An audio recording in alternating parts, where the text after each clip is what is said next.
Seorang sopir truk terjepit di bangku kemudi setelah truk bermuatan tanah yang dikemudikannya menabrak pohon di Jalan Swadaya 2, Kecamatan Cipayung, Jakarta Timur, Jumat siang. Bagian depan truk yang ringsek membuat pengemudi terjepit di antara kemudi dan pohon mahoni. Petugas Sudin Damkar Jakarta Timur yang tiba di lokasi berusaha mengevakuasi korban terjepit. Kondisi kaki korban yang terluka membuat petugas harus berhati-hati sehingga truk ini akhirnya ditarik menggunakan kendaraan damkar.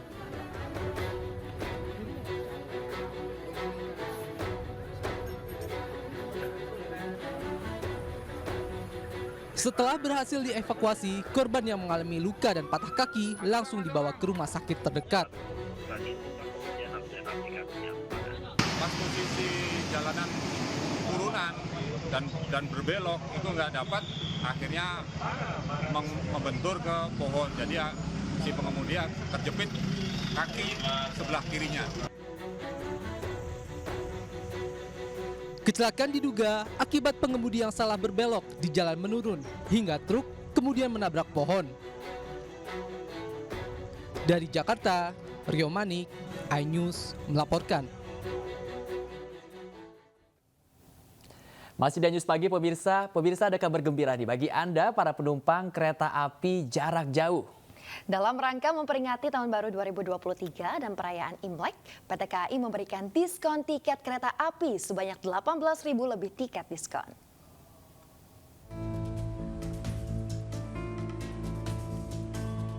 PT Kereta Api Indonesia menyediakan banyak tiket promo dalam rangka memperingati Tahun Baru 2023 dan perayaan Imlek.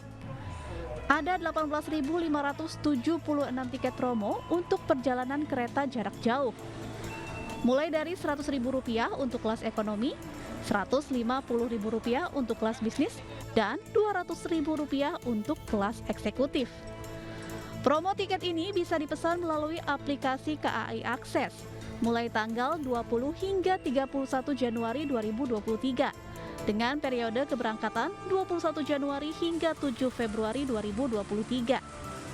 KAI memberikan diskon atau promo tiket sebanyak 18.576 tiket di 38 kereta api.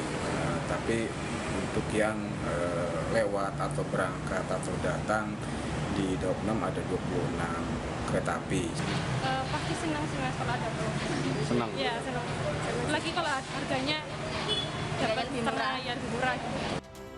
Promo tiket kereta api ini ditujukan untuk menarik minat masyarakat menggunakan transportasi umum kereta api dengan harga yang terjangkau. Dari Daerah Istimewa Yogyakarta, Gali Wisma, iNews melaporkan. Nah, selain itu pemirsa, mengantisipasi ritual kemacetan saat mudik, pemerintah tengah menyiapkan jalur baru arus mudik.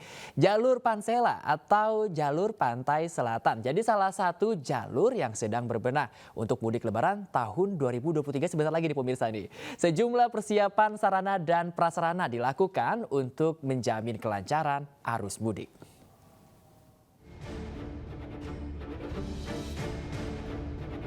Kakor Lantas Polri Irjen Firman Santiabudi bersama Dirjen Perhubungan Darat Kemenhub Hendro Sugiatno memeriksa sejumlah jalur yang akan dipakai untuk arus mudik 2023.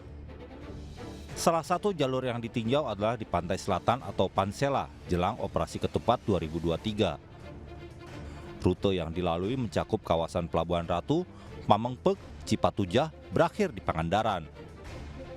Himbauan saya dari hasil kita lewat tadi beberapa, tentunya karena jalannya juga tidak selebar yang umumnya kita lihat di mana tadi sekitar 7 meter Pak ya. Jadi artinya betul-betul masyarakat harus waspada ketika sedang berpapasan. Itu penting, artinya konsentrasi di sana. Nah, karena itu saya sampaikan tadi yang masyarakat yang akan menggunakan jalur selatan, kita tidak menggunakan pendekatan kecepatan di sini untuk sampai di tujuan ya, tapi lebih kepada menikmati jalur Pantai Selatan itu sendiri untuk bisa waktu yang direncanakan bisa tiba di tujuan masing-masing. Jadi salah satu kelebihan di jalur Pansela adalah pemandangannya yang indah. Salah satunya pemandangan laut di kawasan Sindang Barang, Cianjur, Jawa Barat. Selain pemandangan, pemudik juga bisa menikmati wisata kuliner di kawasan ini. Tim Liputan iNews melaporkan. Otto Cornelis Kaligis atau yang akrab dipanggil dengan Oce Kaligis resmi ditunjuk sebagai pengacara Gubernur nonaktif Papua Lukas NMB. Keluarga Lukas NMB menunjuk langsung Oce Kaligis sebagai tim kuasa hukumnya. Gubernur Papua nonaktif yang telah berstatus tersangka korupsi yakni Lukas NMB menunjuk pengacara Oce Kaligis sebagai penasehat hukumnya. Oce Kaligis sendiri adalah mantan narapidana kasus suap yang terjerat KPK beberapa tahun lalu dan baru 1 tahun lalu bebas dari lapas Sukamiskin. Di hadapan media, istri Lukas NMB menyatakan kesulitan untuk menemui NMB. Lukas NMB, Ibu Yurice, Wenda. Sebenarnya maksudnya di sini kenapa misalkan begitu banyak oknum-oknum KPK yang mesti masuk penjara, katakanlah ini Indrian aja sudah tersangka begitu lama dilindungi oleh negara, sedangkan beliau cuma dalam waktu 6 hari dari penyelidikan naik ke penyidikan. Dan kenapa saya hadir? Saya kan yang membela Pak Hatut. Tempoh hari Anda boleh baca di sini waktu saya ke PBB, not fit to stand trial, makanya saya di situ. Ya. Sementara itu pemirsa, informasi lainnya, beda tuntutan hukuman 5 terdakwa pembunuhan Brigadir Yosua menuai polemik. Warga menilai jaksa tidak adil lantaran menuntut Eliezer 12 tahun dibandingkan Putri Chandrawati yang hanya dituntut 8 tahun penjara. Menjatuhkan pidana terhadap terdakwa Richard Eliezer Pudium Lumiu selama 12 tahun dengan perintah agar terdakwa tetap ditahan. Keadilan negara ini JPU nggak perlu ada. Bubarin bidangnya. Jadi betul-betul tidak adil buat kami, orang tua rakyat yang kecil ini tuntutan ini. Sidang kasus pembunuhan berencana Brigadir Yosua memasuki babak akhir. 5 terdakwa yakni Ferdi Sambo, Putri Chandrawati, Ricky Rizal, Kuat Ma'ruf, dan Richard Eliezer telah menjalani sidang tuntutan. Jaksa menuntut terdakwa Ricky Rizal dan Kuat Ma'ruf dan Putri Chandrawati 8 tahun penjara. Sementara Ferdi Sambo dituntut hukuman seumur hidup. Adapun Richard Eliezer yang menjadi justice kolaborator dituntut lebih berat dibandingkan Putri yang mengetahui skenario pembunuhan yakni 12 tahun penjara. Pendukung Eliezer pun berteriak mendengar tuntutan tersebut.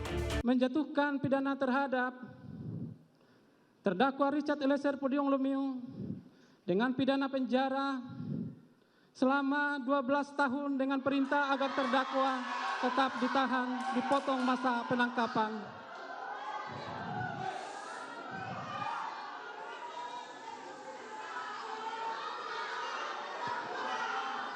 Mohon kepada para pengunjung untuk tetap tenang. Mohon kepada pengunjung untuk tetap tenang. Tolong hargai persidangan ini. Para pendukung Eliezer yang mayoritas emak-emak menyebut jaksa tidak adil karena Eliezer hanya ajudan yang mendapat perintah dari atasannya. Perintah atasan, nggak bersalah dia. Di mana keadilan negara ini JPU nggak perlu ada. Bubarin bidangnya.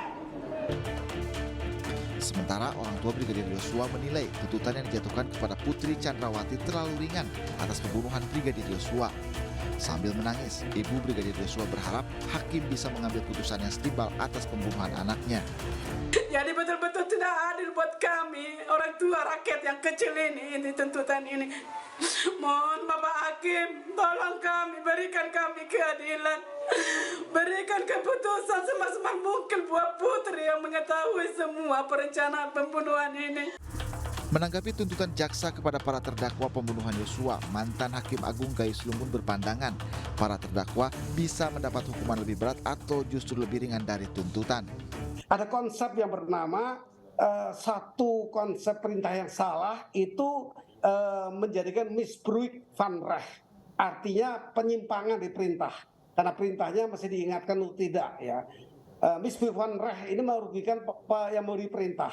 Andai kata dia bisa menolak, tidak misbruik ya, tidak ada penyimpangan, oh tidak bisa dan ini melanggar atau ini tidak seperti yang ditolak oleh Ricky Rizal menolak. Kalau bisa begitu kan tidak ada terjadi. Maka ini dianggap satu misbruik van recht yang merugikan pemberi perintah. Meski demikian, Kejaksaan Agung meminta beda tuntutan antara 5 terdakwa tidak menjadi polemik. Karena menurut Kejagung, hal ini wajar dalam proses penuntutan. Publik pun tinggal menanti kebijaksanaan dari hakim dalam kasus tersebut. Tim Liputan iNews melaporkan. Terkait beda tuntutan para terdakwa pembunuhan Yosua, Kapus Penkum Kejaksaan Agung menegaskan telah mempertimbangkan banyak hal dalam membuat tuntutan. Kapus Penkum menyebut tuntutan ini bukan hasil final, melainkan masih ada keputusan hakim. Kita ya kan, membuat suatu pertimbangan yang sama ya kan, dengan klaster yang kami bentuk. Kemudian klaster ketiga ini adalah klaster setelah tindak pidana itu terjadi, setelah terjadinya tindak pidana pembunuhan berencana, sehingga mereka dikenakan pasal obstruction of justice. Nah, tentu klasifikasi inilah yang menentukan ya, berapa mereka selayaknya harus dituntut seperti itu. Ya kan, klasifikasi itu yang menentukan Mas. Jadi peran masing-masing ini, mensreanya juga kita pertimbangkan ya. Kedudukan para tersangka pada saat itu juga kita pertimbangkan ya. Bagaimana latar belakang daripada terdakwa di persidangan itu juga kita pertimbangkan. Jadi banyak aspek yang kita pertimbangkan dalam menyusun surat tuntutan pidana. Kan tinggi rendahnya hukuman itu adalah pengadilan. Nah, kalau kita menganggap tidak adil, kita masih bisa melakukan suatu upaya hukum. Baik itu tingkat banding sampai Mahkamah Agung.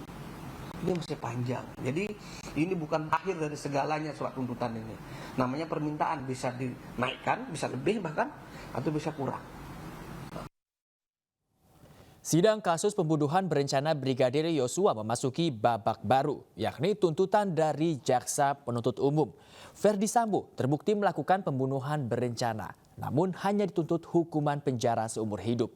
Apa alasan JPU tidak menuntut Sambo hukuman maksimal? Saksikan selengkapnya di iNews Files, Sabtu 21 Januari 2023 pukul 9 waktu Indonesia Barat. Saya kehilangan anak. Saya yang sudah habis nyawa saya dihabiskan. Terdakwa Ferdi Sambo menggenggam senjata api menembakkan ke arah tubuh korban hingga korban Nofriansah Yosua Huta Barat meninggal dunia.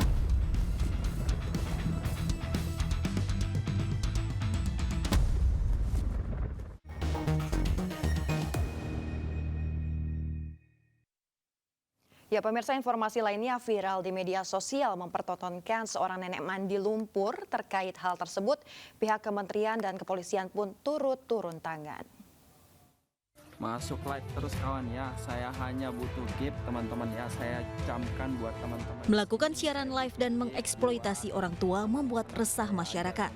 Salah satunya yang terjadi di Kabupaten Lombok Tengah, di Desa Stanggor, Kecamatan Praia Barat.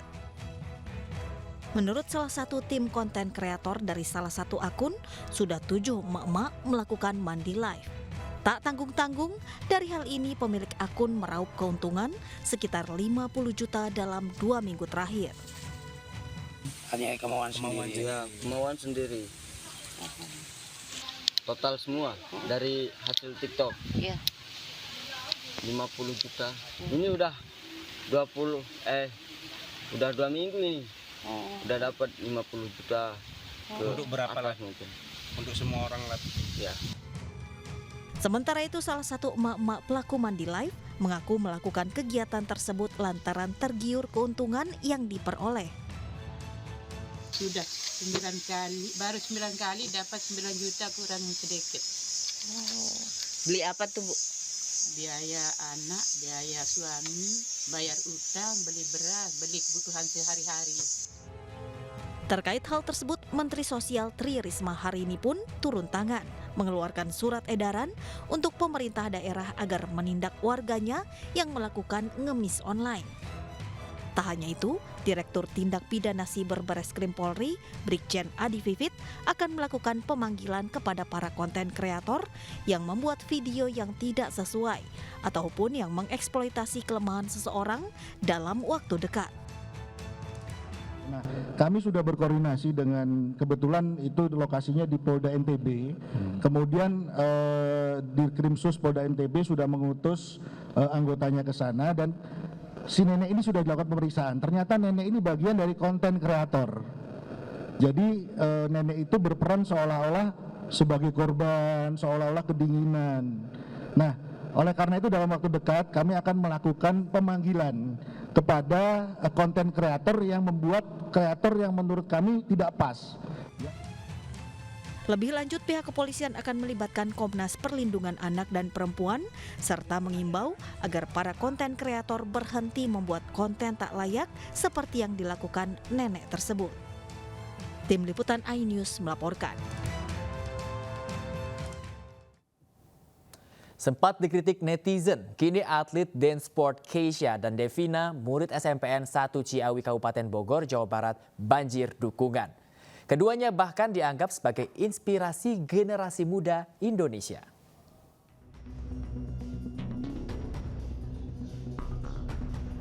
Pasca viral di media sosial karena kritik negatif netizen atas dance sportnya, kini Keisha Aditya dan Devina Anindita justru banjir dukungan. Salah satunya dari Wakil Menteri Pariwisata dan Ekonomi Kreatif, Angela Tanusudibyo, yang mendukung secara langsung serta mengapresiasi prestasi keduanya. Menurut Angela, Keisha dan Devina dapat menjadi inspirasi generasi muda lainnya untuk berprestasi. Angela juga berpesan agar keduanya tetap semangat dan menjadi diri sendiri.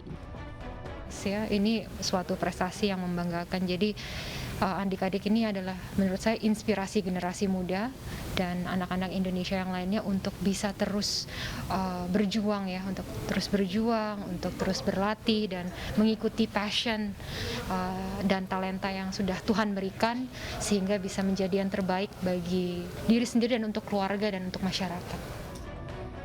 Sementara Devina mengaku senang sekaligus terharu mendapat dukungan dari Wamen Parekraf.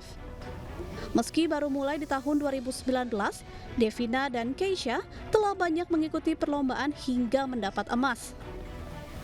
Terharu karena gak nyangka, terus juga bangga karena bisa nyampe kuat sampai di titik ini. Karena waktu awal-awal itu saya hobi nari, terus gak lama diajak sama teman kakak saya yang sekarang jadi pelatih saya buat ikutan dansa. Wah, oke. Sejauh ini prestasi yang Devina sudah dapatkan apa? Saya waktu tahun kemarin 2022 menang Porprov, 2021 kita ikut ke Jurnas di Palembang. Apa prestasi yang diraih? Medali emas sama perak, kalau yang di Kejurnas harapan 3. Prestasi Keisha dan Devina juga diapresiasi oleh Nadiem Makarim, Menteri Pendidikan, Kebudayaan, Riset, dan Teknologi Indonesia yang menyampaikan dukungannya lewat akun Instagram. Sebelumnya dukungan juga diberikan oleh Agnes Mo, aktris sekaligus penyanyi Indonesia yang sudah go internasional. Agnes mendukung keduanya karena membanggakan dan berprestasi.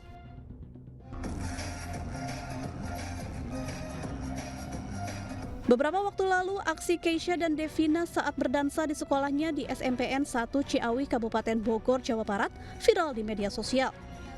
Mereka juga dikritik netizen dan dikaitkan dengan budaya asing hingga disebut perusak generasi bangsa. Padahal mereka merupakan atlet cabang olahraga dance sport yang menyumbangkan medali emas pada Pekan Olahraga Provinsi Jawa Barat 2022. Pihak SMPN 1 Ciawi mengaku bangga dan mengapresiasi prestasi yang diraih kedua muridnya. Tim Liputan iNews melaporkan.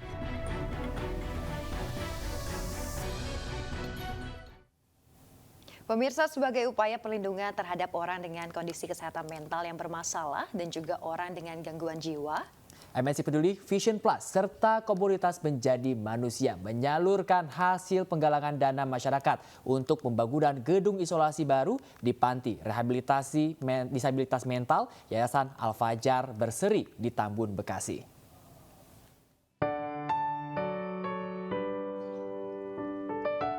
Panti Rehabilitasi Disabilitas Mental Yayasan Al-Fajar Berseri di Tambun, Bekasi, Jawa Barat kini merawat lebih dari 500 orang dengan gangguan jiwa.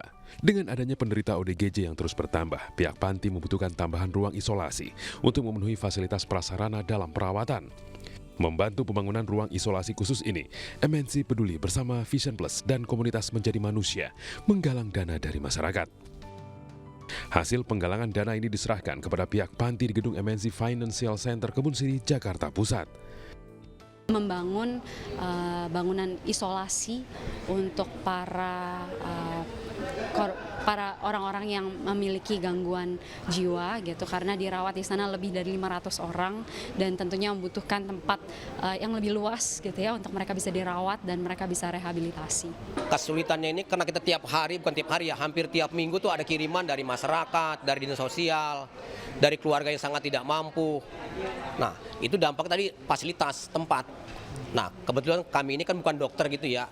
Kalau mereka ini ngamuk atau gaduh gelisah, itu tidak pakai obat. Jadi saya harus bikin ruangan isolasi khusus untuk menyisikan sebagai mendeteksi kondisi kejiwaan seperti apa gitu. Tingginya potensi dan masalah gangguan kesehatan mental tidak seimbang dengan sarana prasarana pendukung. Untuk itu perlu uluran tangan dari masyarakat untuk membantu mereka. Dari Jakarta, Irfan Hardiansah, Iriansah Wahyudi, iNews melaporkan. Pemirsa, kelompok legendaris The Rolling Stones resmi bergabung dengan TikTok. Tetaplah bersama kami dalam iNews Pagi.